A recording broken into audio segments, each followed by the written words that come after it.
Hello everyone, Phoenix61 here with a fresh dose of World of Warships Legends Shenanigans.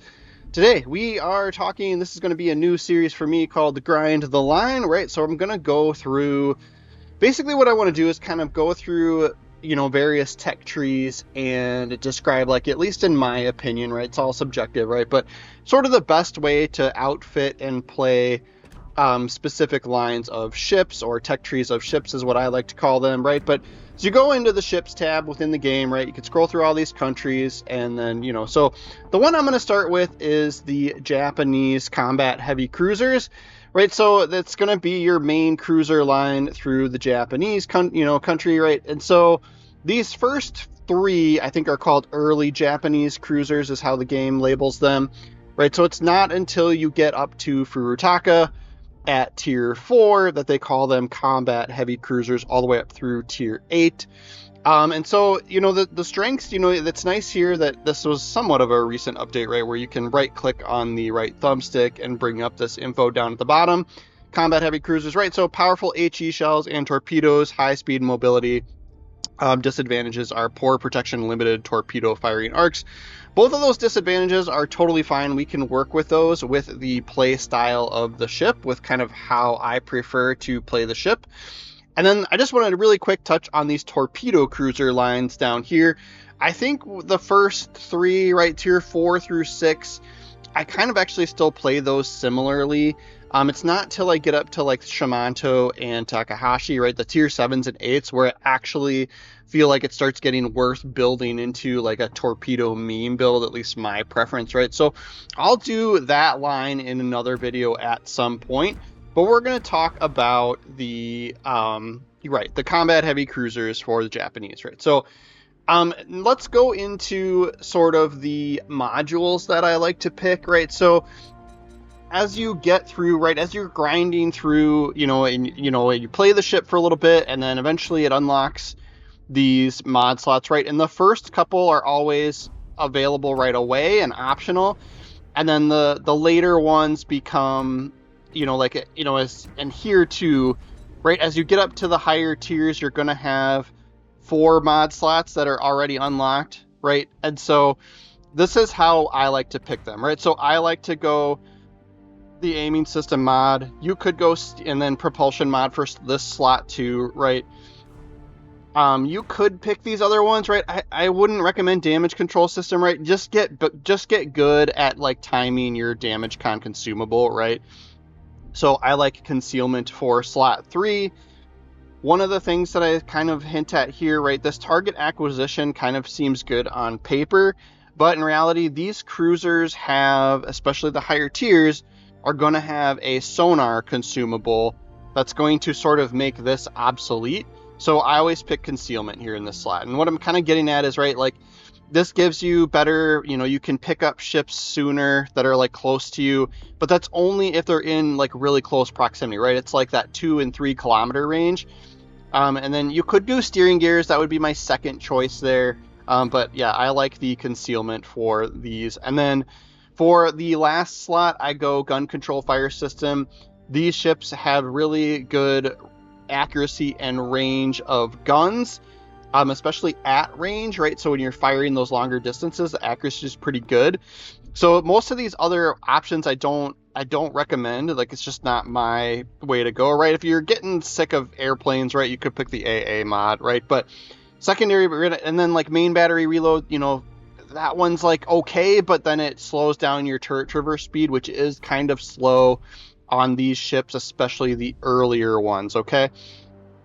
So yeah, that's how I do it. And then, the other mods, as you get through and grind the line and upgrade those, unlock the additional mod slots, those are kind of just pick at your leisure, because eventually you get them all, all the rest of the ones anyway.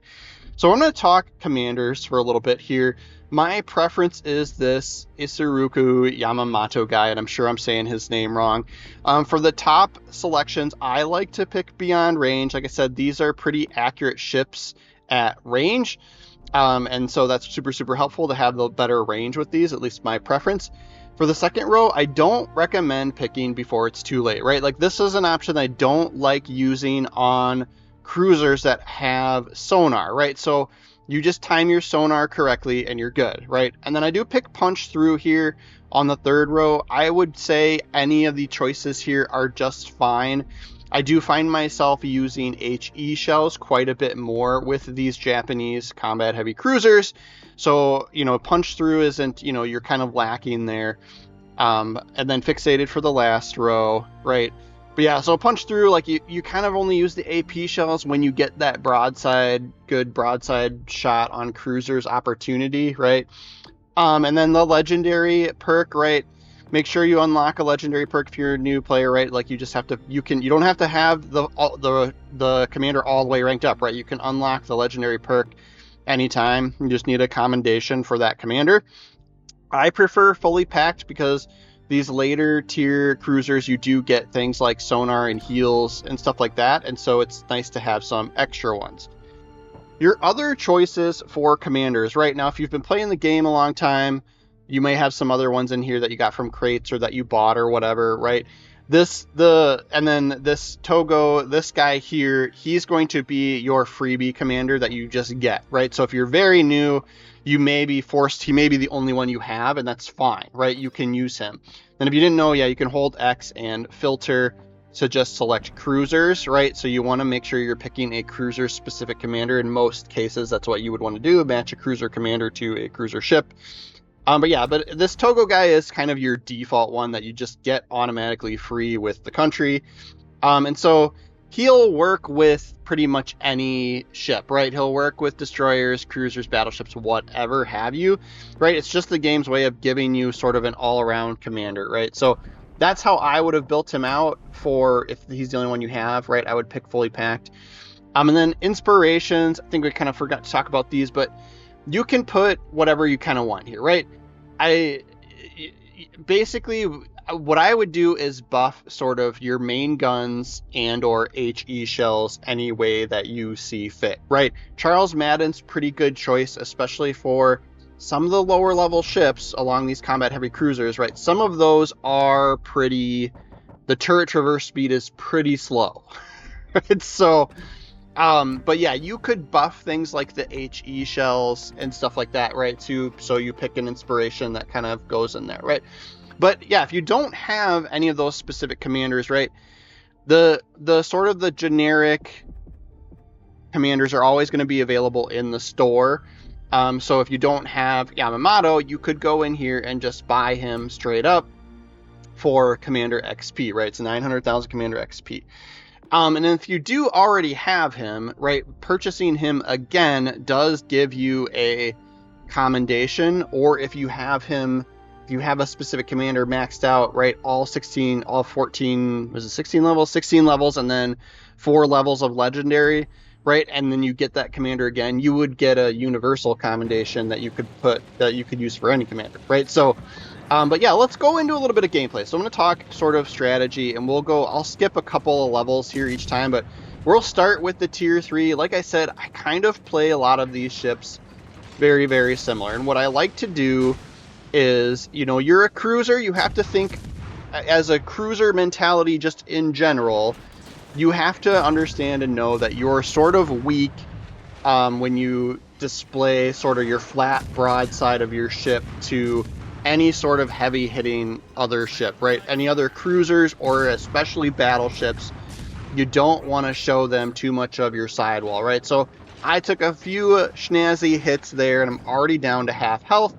And so what I do with these cruisers typically, right, we're going to get a torpedo hit, great, is I kind of like to try and position myself to, when, I first start the game, move up a little bit and then try and position myself so that I can kind of turn around and kite away is what people like to call it, right? So just sort of this zigzag away from the enemies and let them push up into the zone and chase you down, right? So that's kind of what I have found works best for me, especially if you can get, these ships tend to work pretty good if you can get other ships to sort of chase you and push into you, right? Because the torpedo angles are usually like kind of set off to the back of the ship, right? And so we're going to do it a little bit more. We'll demonstrate a little bit more here, right? So we're at the very start of a game. right? We're in charge of the A flank, right? We spawned on this side. We're going to help support this side of the map. And so what I'm doing is I'm looking at the sort of the ship counts at the top, and I can see that there's only one destroyer on each team right here. So the odds of someone, it's 1 in 3 that their destroyer happens to be over here. But what I'm going to do is I'm not going to go barreling into the zone either way, right? Like no matter what the ship count looks like, right? But my odds of getting spotted are probably a little more slim this early on in the game, with there only being one destroyer on the enemy team. And what I like to do is approach the zone, get myself turned. That way, if I do get spotted, I can instantly continue my turn and go into that kiting position. And then when I have the opportunity, sort of send torpedoes either through the zone or through areas where I suspect enemies typically like to come through, right? And then we see a Shimanto out there, right? So I sent those torpedoes kind of, through that crack through between the islands to kind of see, try and get lucky basically, right? Now, obviously, if we've got something spotted, you maybe want to try and, use the torpedo aiming to actually try and aim at that person, right?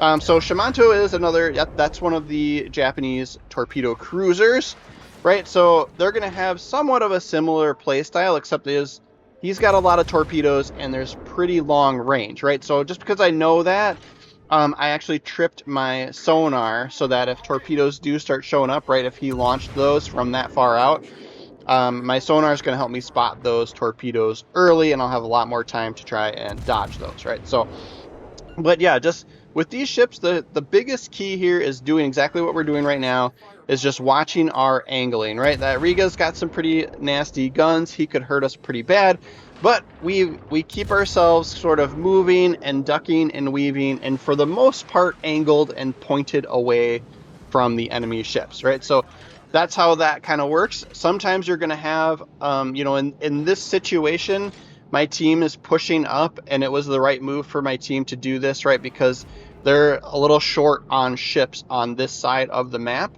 which is fine. So now that we realize that that's what's happening, that we've got the enemies outnumbered, we can also turn back and push up. In the event that they had more ships, or for example, a destroyer and or battleship in the background, right, that could shoot us, we would want to sort of continue along our defensive path of like kiting away, letting the enemy push up on you and push into your zone, and then you can just continue to duck and weave away and send torpedoes when the opportunities present themselves, right? So, but now that we know we've kind of got a little bit of an advantage on this side, what we're going to do is go back up and support our teammates and try and fight these guys as best we can and get this zone capped, right? So every time the enemy gets a hit on one of our allied ships in the zone, it resets that cap a little bit. Whatever portion that they had captured basically is kind of sort of how it works, right? So if we can get in the zone, we can help cap this zone, and that'll help us with points. And then now that we're moving up, right, we can hopefully push up on these enemies, get rid of them as soon as we can, and then what you would do is kind of repeat the process with the remaining sections of the map, right? We've got 3 zones, so what we would do is we'll take care of these guys, take care of our flank, and then go and kind of do the same thing, right? What I would do is go head towards the B cap, and then do the same thing, kind of pay attention to how much is coming towards us and determine if we want to, turn away and kite away and fight that way, or if we've got the guns and the power, right, we can continue to push up on them and do it, and fight the battle a little more aggressively, right? So you just kind of have to know when to hold them and when to fold them, right? Like you just kind of want to know, like, all right, I might be at a disadvantage here. Let's play the kite away sort of method and strategy until you get that advantage, and then you can kind of turn back around and fight the fight, right? So if you look on the mini map too here, that Shimanto, that other cruiser, he is doing basically kind of what we described, but on the opposite, right? So he is kiting away from us. He realizes he's at a disadvantage, and so he's moving away. And if ships are moving that far away from objectives such as zone caps, right, then I just let them go, right? Like the games are only 15 minutes, right? So if you spend 5 to 10 minutes chasing one ship, right, you could potentially be leaving some zones unprotected, and then the enemy's going to capture those and then end up winning on points, right? So I'm kind of like, you know what, that Shimanto, that cruiser's so far out of play right now, I'm just going to ignore him, right? Like he's probably so far out of play, like his torpedoes can't hit me, and even if he could shoot us with guns, right, like he's not going to get a lot of big hits on us, right? It's a cruiser, really far away range, like, right? So what I'm going to do is I'm going to ignore him for now, and we'll go back and we'll push, right? We've got our zone taken care of, we've got our flank taken care of. We'll go and sort of support the B cap here now, because what happened is the red team sort of dominated over on the C cap side. And so typically what, you know, most players are going to do is start to gravitate towards, all right, where's their next, you know, where do they need to go next to win, right? What's the next capture point that they will want, right? So it would be B. So basically we would just completely repeat that process, and fight the good fight over at B. You know, turn around as enemies push into us and kind of just do the same thing over and over again, right? Like, so that's kind of my strategy with how to play these ships. We will move up to the highest tier, tier 8, at least as of time of recording, right? There is legendary tier as well, and sometimes there's corresponding ships that are kind of, you know, that go along with it. I would say the Zao that we were showing in the very beginning of the game would correspond there, but Wargaming, I guess, didn't put that in the you know, in the ships tab as that, so I don't know. But anyway, yeah, so as you can see, we kind of followed the same strategy as we did even at the tier 6, where we kind of moved up, and then once we started getting spotted, you do want to try and like get yourself turned so that you're not completely flat broadside when you do get spotted, right? So try and anticipate a little bit there, but yeah, move up to the zone a little bit, get yourself turned around, and then send those torpedoes back behind you through that zone. Obviously, if there's something worth aiming at, aim at it with the torpedoes. Otherwise, I just take a guess, right? I take a guess on where I think, you know, we know there's a destroyer in the sea cap, and then we kind of saw a smoke screen out there, right? So I'll shoot them towards the smoke screen, right? So, yeah. So we just kind of send them where we think somebody might be. We're taking a guess, and yeah, and then we're going to kite away, right? So we know they've got the zone capped. I've got it looks like a cruiser on that spawned with me on my flank, right? I'm looking at the mini map on my team. Looks like I might be alone, right? He might be not playing or something right now. So we're going to do the smart thing and take the defensive position and just kind of get ourselves a little bit of distance between us and those cruisers on the enemy team that are way out there by sea. And then just kind of kite away, right? So we know there's a destroyer as well, so we're going to have to pay attention to him. But yeah, we'll shoot what we've got eyes on, obviously.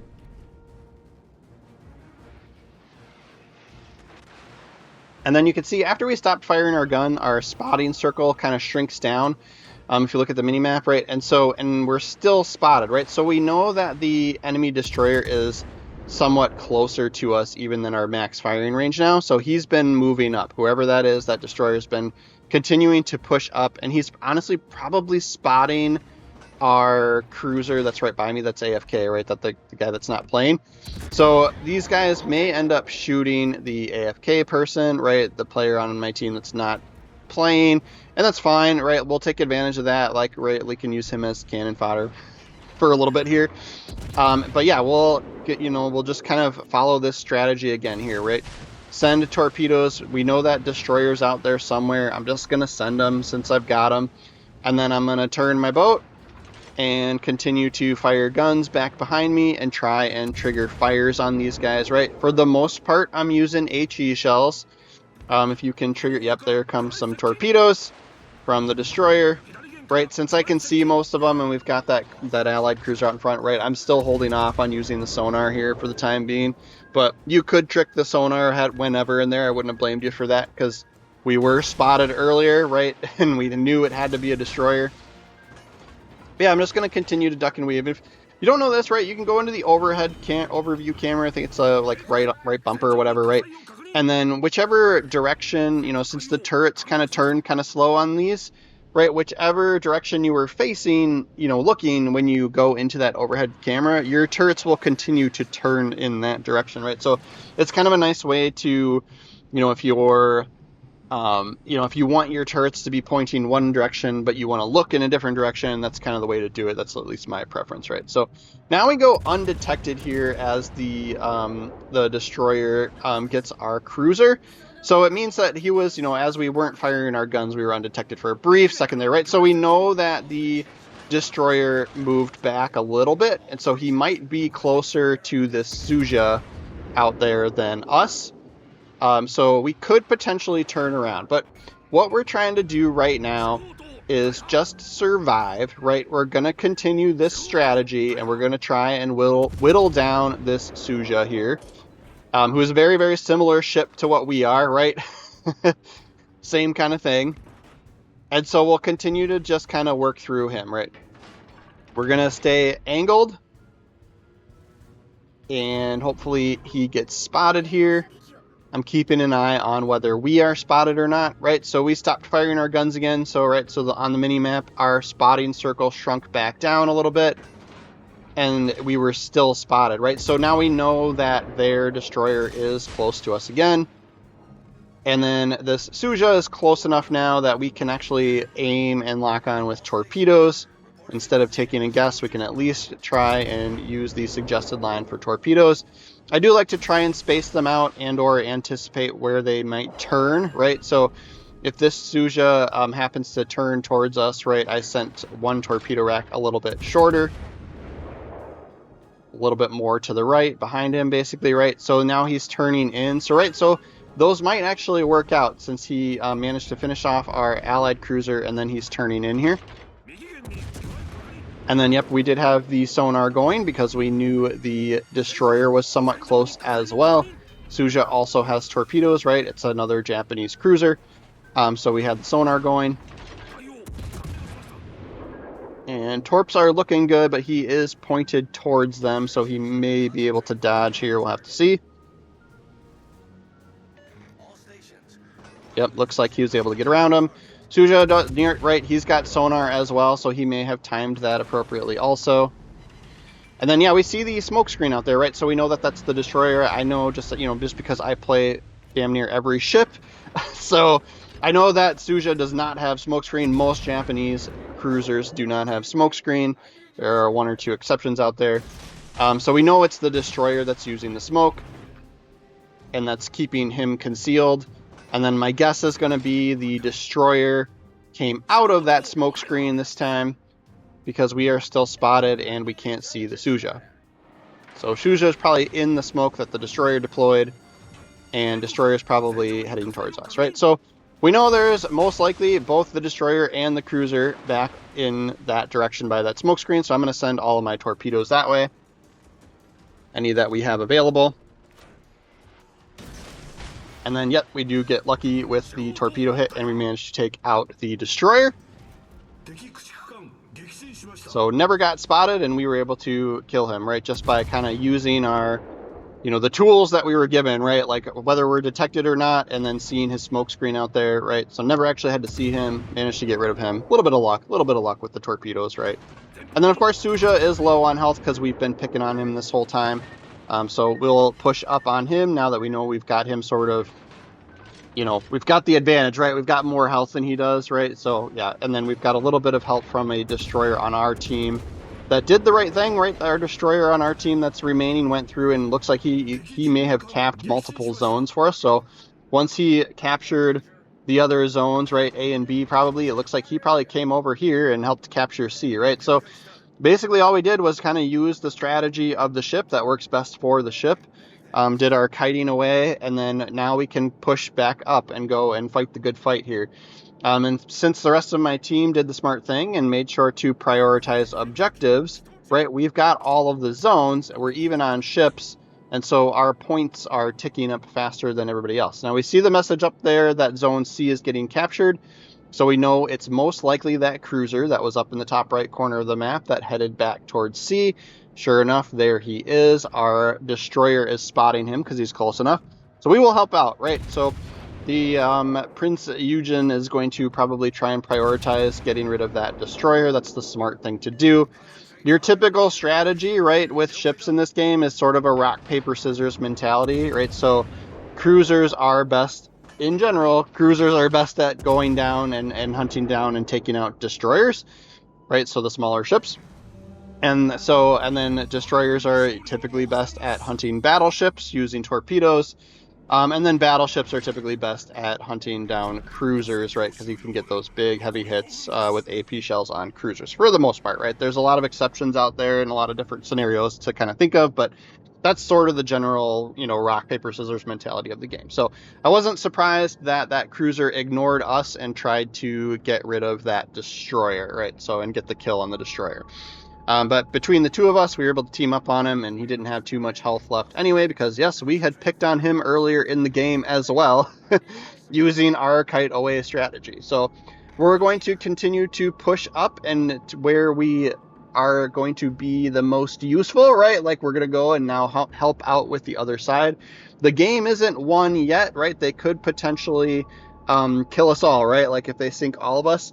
And so what you want to do when you come into this type of situation is look at the points, look at how much time is left, and look at your ship count and look at your health, right? So if you can kind of gauge whether or not you're going to win no matter what here, you want to be sort of do the conservative thing. If there's like, you only have a couple ships left, but there's 3 minutes left here, right? You could potentially win on points, right? So you may have a scenario where all you need to do is survive, in which case I would suggest just turning and running, right? But we've got a little bit of a ship advantage here. We've got a decent amount of health left. I'm going to sort of just play it smart and just we'll pick on ships when we can, right? So yeah, that Tulsa took out our D7P, right? That other cruiser on our team. So now like the ship count's a little sketch, right? Like, but he's got to kill us in 3 minutes, right? They have to, at this point, they probably have to kill all 3 of our ships in order to win this game. We're probably just too far ahead on points. So if we run into a situation where we are starting to get low on health, what we would do is just stop firing our guns and just try and run for it and just survive out the game, right? Last the few minutes that are left. But we get a little lucky here, right? The team that started on this flank managed to do a decent amount of work on these ships, and so they're all kind of low on health. And so what we'll do is this Buffalo, he may understand that like he's got to be aggressive here if he wants any sort of chance to win.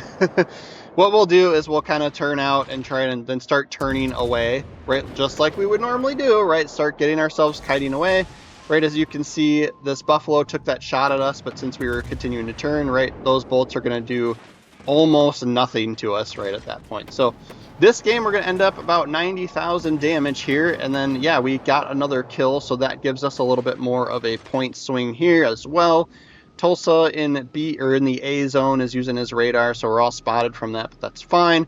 What's going to happen is we're going to end up winning on points here. And that is going to be our video for the day, guys. Thank you so much for watching. If you like this sort of, these sort of grind the line tutorials, please let me know which lines you want me to do next in the comments, and we will see you guys next time.